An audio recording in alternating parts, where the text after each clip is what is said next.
has the process been like for the team over this last little bit of regrouping since Saturday, and how much of a challenge has it been to have to do this a few weeks in a row? I actually think, first of all, attitudes were good yesterday. And when you guys ask those questions, sometimes it's the questions asked in a way that we've been together a lot since we haven't. We were together yesterday for a limited time. But we watched tape, we talked, and then we did have a short practice. Practice was spirited. The thing about it is, and we have done it a couple of weeks in a row, you're exactly right. The thing that has been frustrating to me, and I'm sure it is to the players, is inconsistent energy as much as anything. Because when we're turned up, energy-wise, and there's a difference when you can play hard and all those things, but you just don't play near as fast or as hard if you don't have energy and enthusiasm to play. That's been inconsistent with us. And when we've had it, we've actually been really good. And when we haven't, as you guys know, we've fallen quite a bit. And a lot of times when you say you don't play well, it's really a way of taking away from the other team really playing well. I don't want to do that at all, because I thought K-State, played very, very well the other day, very well. But I also think that we allowed them to play at the level they played because our energy level wasn't as high. So attitudes have been good. I'm looking forward to see how we respond. But that line, shouldn't be a line that we have to use consecutive weeks, to your point, because we shouldn't be doing the same thing because of the reasons for a couple of poor performances. I think is because of inconsistent energy. As you look for more consistency, have you considered changing up your practice structure at all, or are you sticking with the same sort of plan you had in practices over recent weeks?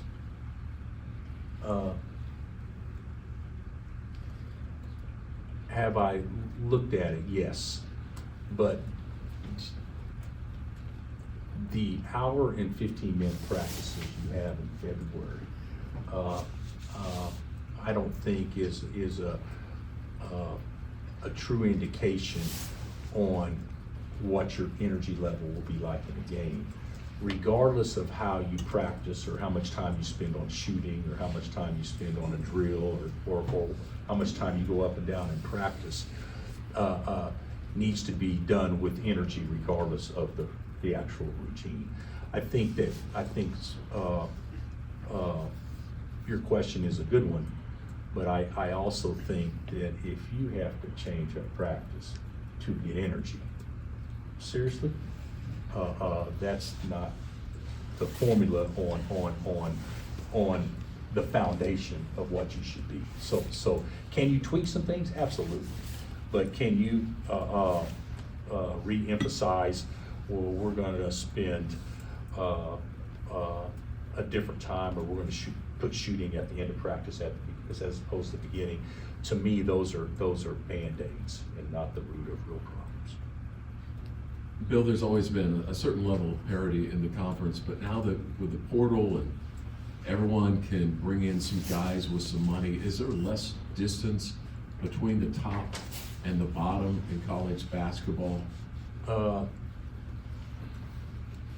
Absolutely. And the reason is, Dave, in the past, certain programs may get 3 guys that are all rated in the top 15 in America on one roster. Now you couldn't afford to get 3 guys like that, so they're going different places. So I'd say there's more parity, and I would say there's a bigger chance for what is perceived to be an upset in today's game than what is actually an upset. Just because everybody's going to have guys that are good enough to pay, and you don't pay guys unless you think they're good enough to beat teams that also has real guys. So yeah, I'd say there's more parity. And kind of connected to that, CU had Houston on the ropes. It was They important. have everybody on the ropes all the time. Yeah. Yeah. Can you talk about their personnel? Well, I think their personnel is good, but Tad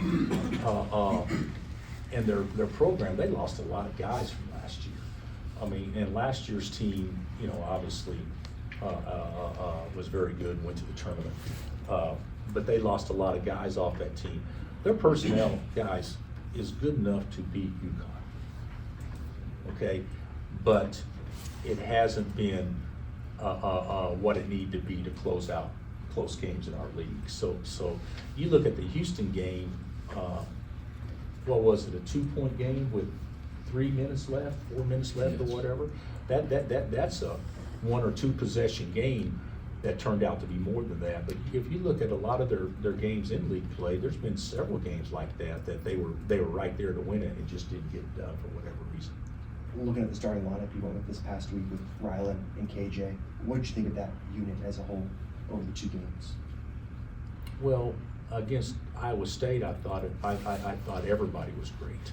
So I thought it was fine. Against K-State, I didn't think anything was great. So it's kind of unfair to say, well, what's the starting lineup with certain guys in the game if one's really not a starter in that particular game? So I don't really think that's a fair assessment to make, because we didn't have, our starters in there enough to really evaluate what the starters were against K-State. And we didn't see Requise there in Manhattan. How's he doing? He got the flu after he had this concussion. So whether or not he'll be available tomorrow night remains to be seen. But yeah, the poor kid just came back and was back in practice maybe day and a half, 2 days, and then he got the flu. And then Zach, is he any closer to being back in I think practice? Zach's closer to being able to practice some. I don't think he's close to being able to play in the game yet. And he hasn't been cleared. He's been cleared to do some things in practice, but he's not at the point where he can go, every day. So. Coach, teams that tend to play well in February and early March tend to play well in the tournament. What's the biggest key to get hot right now with this team? I think that's probably the best question yet. And the answer's the same. I'd say a consistent energy. When you look at us, and I'm not going to make excuses for us, because we've shown that we can play at a higher level. Have you ever thought about when it could be your employer, it could be a coach, whatever, when somebody tells you to do something harder or faster or tougher, and you actually raise it a level? Is that a positive thing that you raised it a level? Or does it really show your employer or your coach that you really weren't trying to begin with? That's what I think we got to get, is consistent energy, effort. And it doesn't mean you're not trying, but that all starts way before practice starts. That's all those things.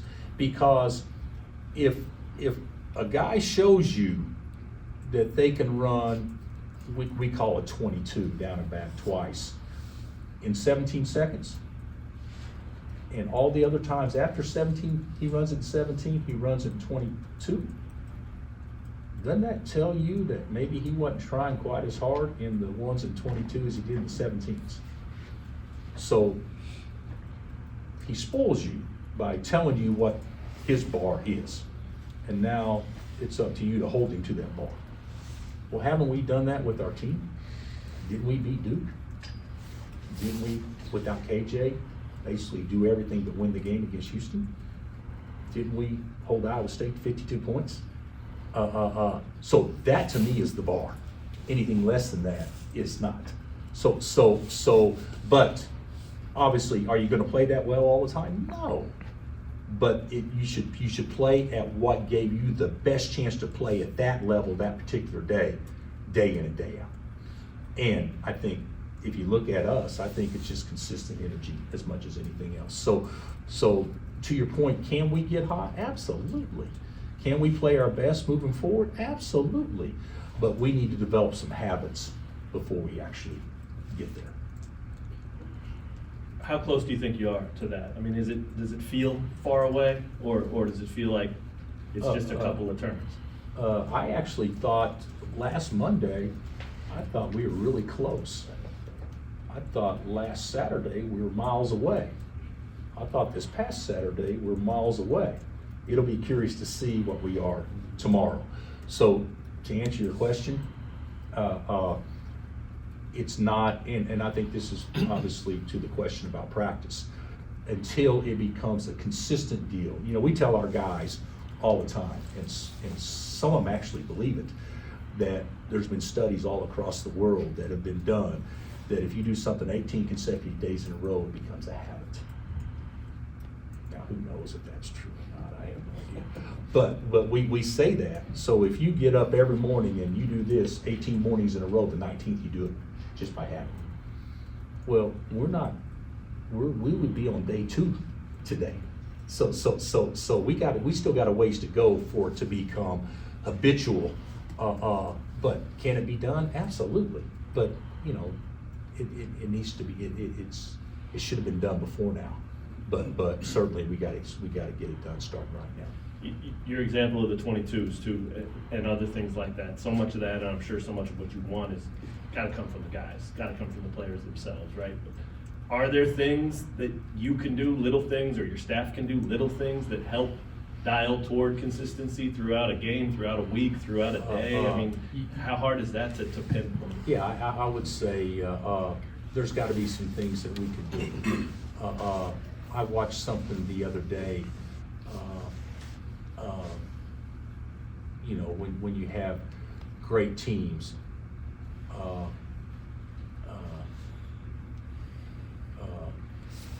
they're comfortable being uncomfortable.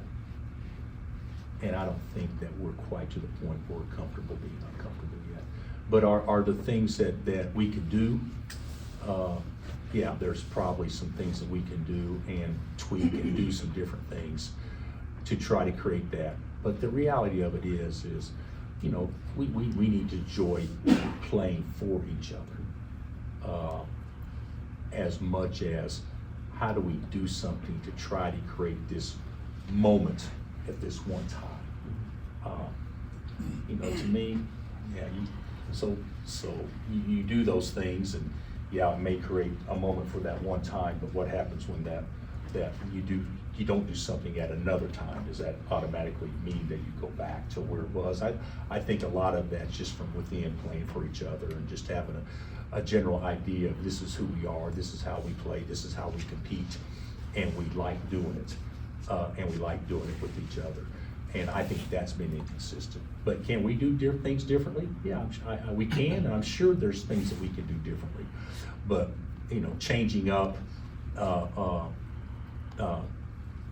we handle a pregame meal or video that we show them and things like that, that may create something in the short term, but is that really a foundation that really makes a huge difference? I don't know that it is. What does the tape show on wasted possessions?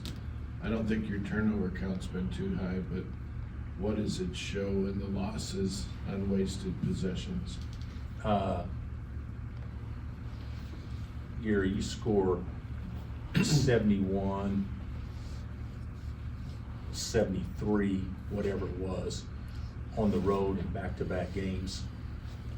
There are always going to be some wasted possessions. That's enough points on the road. You've got to be able to stop people. Now, at least for this particular team, it may not be enough points for some teams that play a lot faster and shoot a lot more threes or whatever. But for this particular team, we got to have the mindset, guys, if we get to 70, then that's enough, and we got to be able to stop folks. And that obviously, to me, there's been more wasted possessions defensively than there has been offensively. The leading scorer and rebounder in KU history will be on the visitors bench. How strange will that be, and what are your opinions of the greatness of Danny? We could go a little bit further. The leading scorer and rebounder and the second best player to ever play here will be on the other bench. And I'm not talking about Tad Boyle, even though Tad will be here too. Yeah, I hope that people welcome them both back, which I know they will. Yeah, Danny's, he's obviously as influential a player as this place has ever known, and probably done as much for this athletic department and program as anybody ever has. And so, yeah, we're proud of everything he accomplished and what he continues to do and how he represents us everywhere he goes, even though he's not here right now. You probably don't see him near as much. Do you miss him being around, and when's the last time you really got to spend time with him? I think the last time I spent real time with him was at Tyler's wedding. He and Julie are Evan, Taylor. They're all close to us and dear friends. And so I haven't spent a lot of time with Dee since Tyler's wedding, which was this past summer. So. And what about the crowd tomorrow? Sometimes Colorado game, for whatever reason, doesn't pack the place. Do you have any opinion on? Well, I hope it does. Weather, we could use weather as an excuse possibly and all that stuff. But, the thing about it is, what did we fall on the polls today? Just 17. So we're 16-7 and we're ranked 17th in the country. And what are we in the net? 11. So, and granted, it hasn't been the conference season that any of us wanted thus far. But the bottom line is, there's been a lot of teams that wish that they were ranked 17th in the country.